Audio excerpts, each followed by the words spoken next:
modern-day Hollywood, the place where classic IPs are sent to die. In a constant cycle of sequels, remakes, and reboots, it dawned upon me that we've actually had some pretty good ones. Mad Max Fury Road. Oh, what a day! What a lovely day! Peter Jackson's King Kong. The Mummy. You scared the bejesus out of us, O'Connell. Casino Royale. Wait a minute! My God. You just killed James Bond. But this one stood out. One of the best underappreciated films of all time. One that I can easily call an underrated masterpiece. He said it! He said it! Dredd 3D is a reboot of the 1995 Stallone-led film Judge Dredd. Oh, brother, this guy stinks! The reboot, written by Alex Garland, starring Karl Urban in the titular role, was a financial disaster upon release, only grossing $41 million on a budget of $50, although developing praise by critics and audience members alike. Since this year is the film's 10th anniversary, I thought, what a great time to look back at what many now consider a cult classic and find out why it's deemed so highly through its writing, characters, score, and creative filmmaking.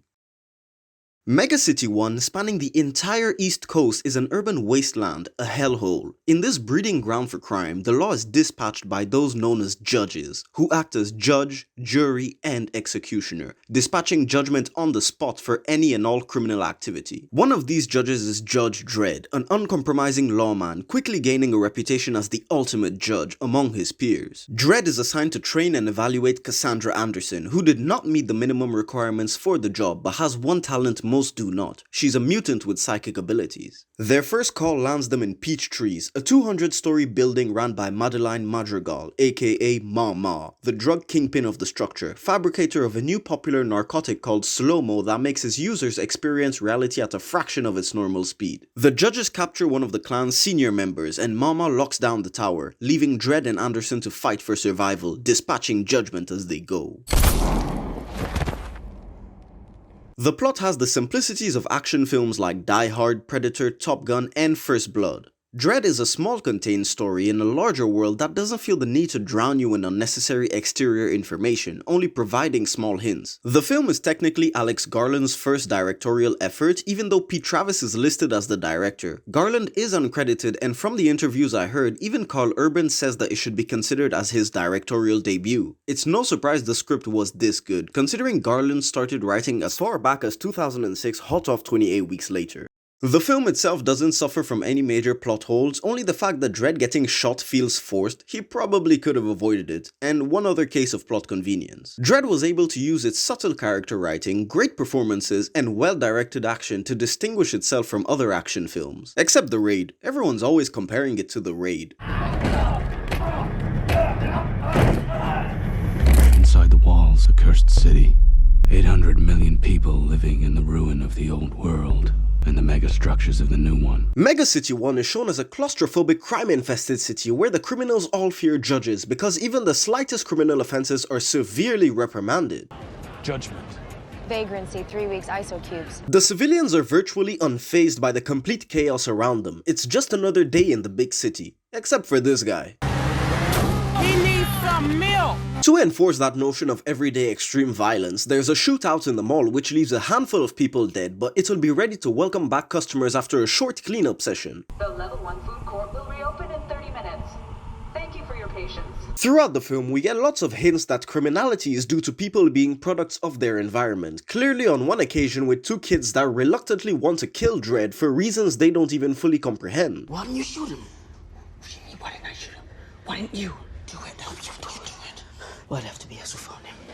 On other occasions, it's by showing you the good side of people who do bad things to survive. I just want you off my level, away from my family. It makes you think, this is an irradiated wasteland surrounded by a desert where crops probably don't grow, even telling us that bodies are recycled. Multiple wounded and bodies for recycling. Which means... Too many mouths, not enough to go around. So if the elites that rule the government dispatch judgment out so harshly, it would be fair to say that you understand why people keep committing crimes, 17,000 reported daily. It becomes a vicious circle of various crimes, all receiving harsh sentencing, turning small offenders into the hardened ones that kill.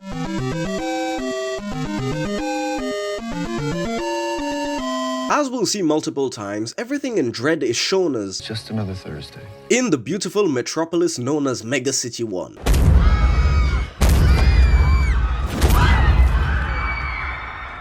Also, like movies of the 70s, this film's social commentary is very subtle and the audience actually has to think about it after the film and put the clues together themselves. It's not blatantly thrown into every scene a la Jordan Peele. Let's go, boy!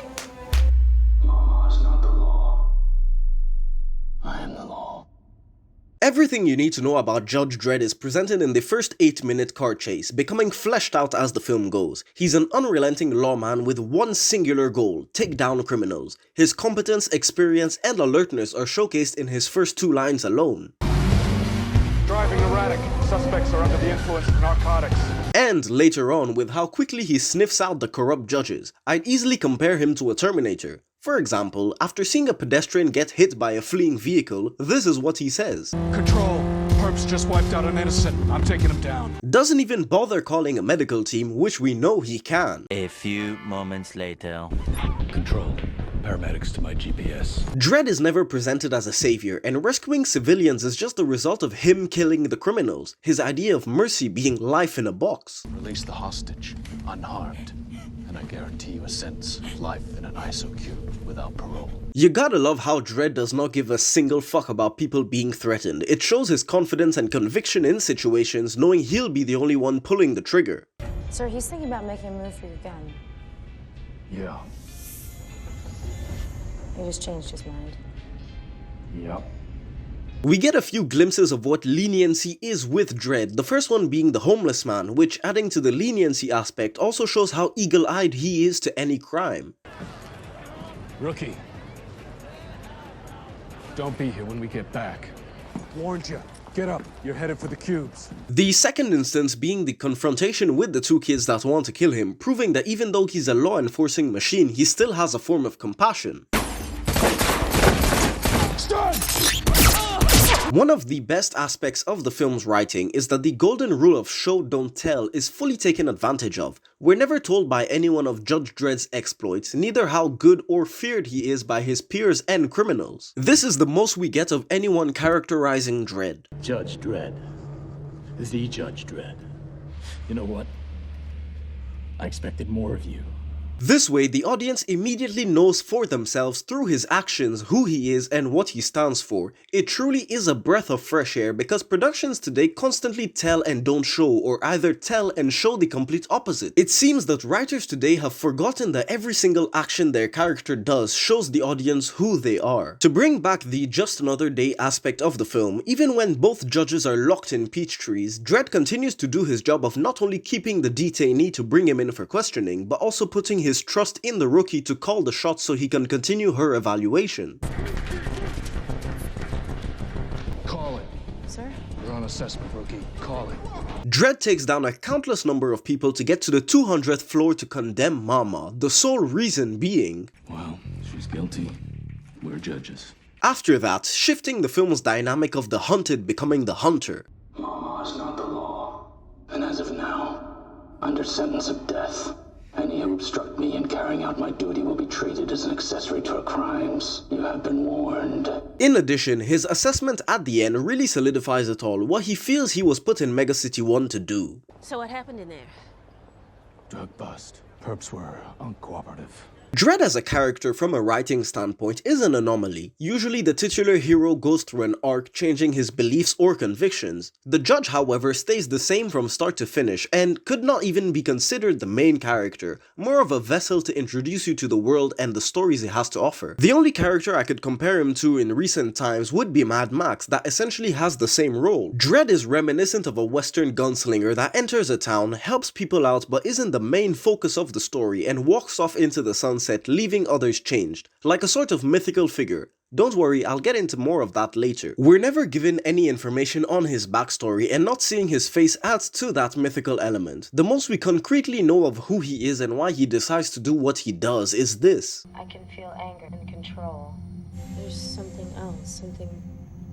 Behind the control, something almost. With the interrogation of their detainee being the only part where we see this control momentarily broken. Dredd's suit is a testament to his personality, having an already worn out look once the film starts, highlighting his already eventful career. The production based it off riot gear, making the world more believable, and also created working props like the Lawgiver MK2, adding to that sense of realism. Johnny Depp is Jack Sparrow, RDJ is Iron Man, Hugh Jackman is Wolverine, and Karl Urban is Dredd, never showing his face and giving arguably the hardest and best performance of his career. Urban is able to convey everything the script demanded and more with just his voice and mouth, not to mention that he can make the cheesiest 80s action movie one-liners feel like actual threats. Choke on that. Defense noted. I heard you, hot shot. What? I said, hot shot. Judgment time. Oh my God, he's so goddamn cool! How do you plead? Mama is our antagonistic force, an ex-prostitute turned drug kingpin. After having her face sliced up by a pimp, she killed him and took over his business with violence as her trademark, working her way to the top, taking over all 200 floors of peach trees. Don't you worry about that dude that sliced her up, she made him suffer first. Block legend says she feminized the guy with her teeth. Mama is a relentless, uncompromising person like Dredd when defending her interests, ruling with fear and an iron fist. The first time we see Mama, she's using her drug slow-mo. The drug itself adds a layer of beauty on a broken world, showing us her thoughts of escapism as if she never wanted to be who she is but was forced into that role, echoing what I said before about the residents of Megacity 1. Just look at her response to her henchmen. The question is whether you want to make an example of them. Skin him. Toss him over the balcony. Hit him with a little slow-mo first. Sure. Some may interpret it as her being used to all the killing, but the framing tells us that she doesn't care anymore, wanting to be anywhere else but there. That freedom is eventually given to her in the form of Dredd. If you pay close attention, you'll realize that Mama during the entire film never sees the judge fully in real life until he kills her, only on cameras and masked by smoke. To Mama, Dredd is death, but death is freedom, her only escape, progressively stalking and approaching her, eventually embracing it when the moment arrives. Mama's leniency is shown by sending her people to dispatch of the judges, but akin to Dredd, her uncompromising nature is demonstrated when deciding to murder innocent civilians with no remorse to get what she wants, and at the end, when finally confronting Dredd, placing a heartbeat monitor on her arm linked to a bomb that would take out the entire building. My heart stops beating. The building blows.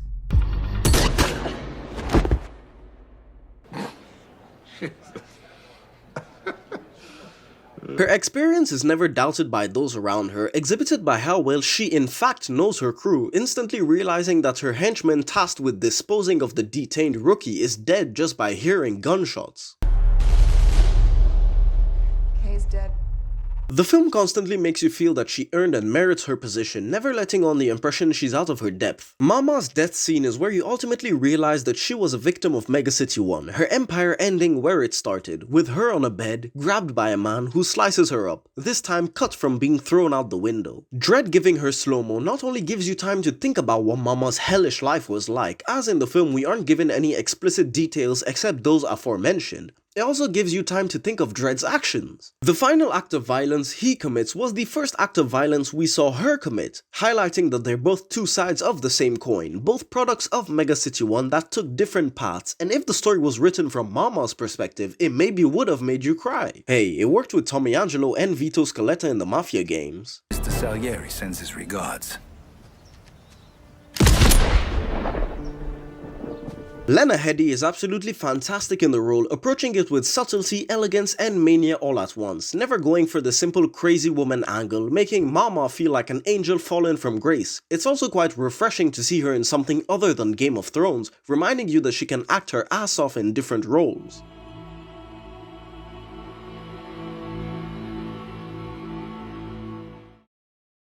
You ready, rookie?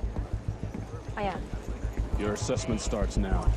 Cassandra Anderson is the person I'd call the film's central character and is the gateway for the audience into the world of the film. What's most interesting about her is how she's the polar opposite of Dredd and the dynamic they develop throughout the film. She's a naive and inexperienced rookie thrown into Mega City 1 with Dredd as a monitor, having failed the academy test to be a judge and granted a special second try due to her psychic abilities, constantly trying to impress Dredd as he'll be able to sign her off. Anderson starts off insecure and intimidated.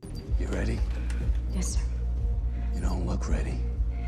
Just adrenaline, sir. She ends up compromising her convictions of actual justice as she was a victim of the nuclear fallout and knew what it was like growing up in the metropolis, while Dredd's main goal is to uphold the law with a blind eye. She wants to try breaking the vicious circle. Why do you want to be a judge? Sir, I want to protect and serve the city, to make a difference. I know there are good people inside. Good families just trying to get by. Yes, I believe I can make a difference. When all hell breaks loose, panic and uncertainty begin to take over her, but is reassured by Dredd's authority, experience, and confidence. Although when she gets left alone, in doubt that he may return, starts to lose what little confidence she had. I would too, seeing the situation and my mentor's last words being, "If I don't come back and you get cornered, you might not want to get taken alive. Your call." While still trying to impress Dredd, Anderson goes as far as executing a man without fully believing she needed to, leading to the first time we have the morality of the judge's actions questioned in the film. After killing the man, they stumble into a woman's apartment, reluctantly letting them in but helping them nonetheless because she knows the farther they get away from her floor, the safer her husband will be. I got news for you.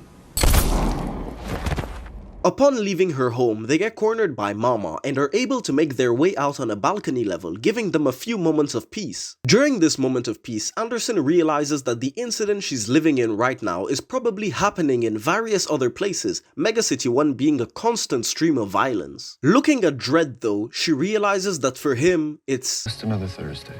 His reaction, coupled with her conscience of having executed a man with a family, is the turning point for her character. From now on, she starts thinking for herself and trusting her psychic abilities, gaining full confidence in herself after interrogating their detainee with mind games, fully in her element, leaving the dude soaked in his own piss. Due to a moment of inattention later on, her gun is used against her and is captured, but unlike before, she isn't scared, rather taking her captor head on using her resilience and newfound assertiveness. Eventually gaining Dredd's complete trust and respect, saving his life after being taken down by a corrupt judge. Wait for me to change my mind? No.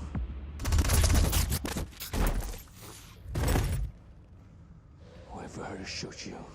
She is now fully defending her convictions, even letting Domhnall Gleeson, basically Mama's tortured and enslaved tech guy, go in front of Dredd. Small side note, Gleeson really is terrific in this film and deserves his praise. Knowing that she's already failed her examination, she doesn't care about Dredd's assessment, fully going through the film pursuing her definition of justice and judgment. He's a victim, not a perp, and until my assessment is formally over, I'm still entitled to dispense justice, and that's what I just did by letting him go. Maybe that'll be the one difference I do make. Dredd is now confronted with a new way of seeing judgment. His thoughts on this aren't explored in the film. As I said before, he goes through no arc, but it's maybe something we could see him develop in the future, a seed planted for the beginning of an arc. Anderson is finally seen on par with Dredd by the audience and himself. Ready? Yeah. You look ready. Yeah, baby! That's what I've been waiting for. That's what it's all about.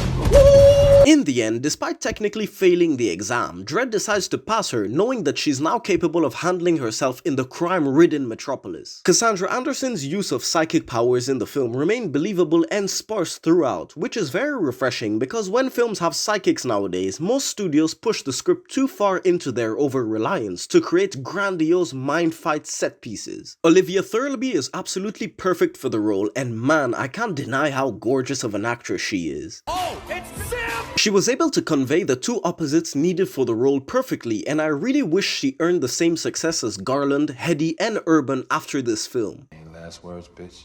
That's funny. I was gonna ask you that, bitch. Boom. Roasted. Dredd's score isn't, dare I say, very memorable. No. Wait. Except Judge Dredd's theme and less than a handful of others.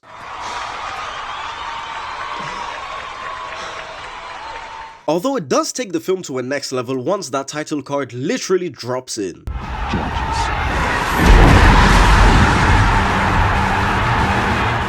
It's a rock-heavy, cyberpunk-infused thrill ride of a soundtrack and works really well with the mood of the film, especially during the action scenes. The score never manipulates you. Most of the poignant scenes are filled with silence, and the film's clever usage of the Judge Dredd theme makes it worthwhile when all hell breaks loose.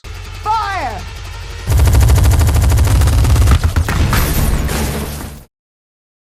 The look of the film is quite unique, managing to set itself apart from the insane number of dystopian films we got just around the 2010s alone. In the first few scenes, manages to make Megacity 1 feel like a congested urban wasteland where the only direction left to expand is upwards. The production filmed all the outdoor scenes in South Africa, just adding a touch of VFX for the high rises, really giving you the real world feel. Plus, having Karl Urban do his own cruising helped sell him in the role. The use of minimal VFX and main choice of practical made a huge difference in the long run, reminiscent of 80s action flicks, predominantly RoboCop for obvious reasons.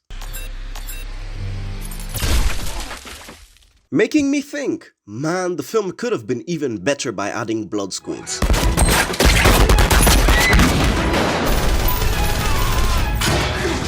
You can never go wrong with blood squids.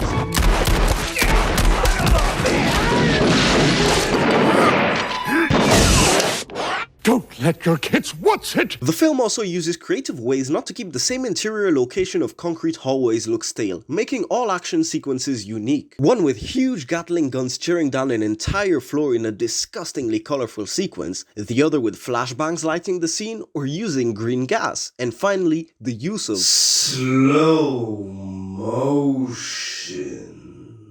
Let's not forget Dredd came out during the post-Avatar 3D craze, eventually marketed as Dredd 3D, and man, this was one of the very few films to actually make good use of 3D in a unique way due to its slow-motion inducing drug, aptly named slow-mo. In Dredd, narratively, slow-mo was a way of adding beauty to a dark, depressing world, providing escapism. To the viewer, it serves as finding beauty in extreme violence, whereas even the most squeamish of us wouldn't be able to turn away but admire what is on screen, and it works. In a time where filmmakers like Zack Snyder and Michael Bay use slow motion for absolutely no reason at all than for it to look cool, oh, there's the money shot, baby.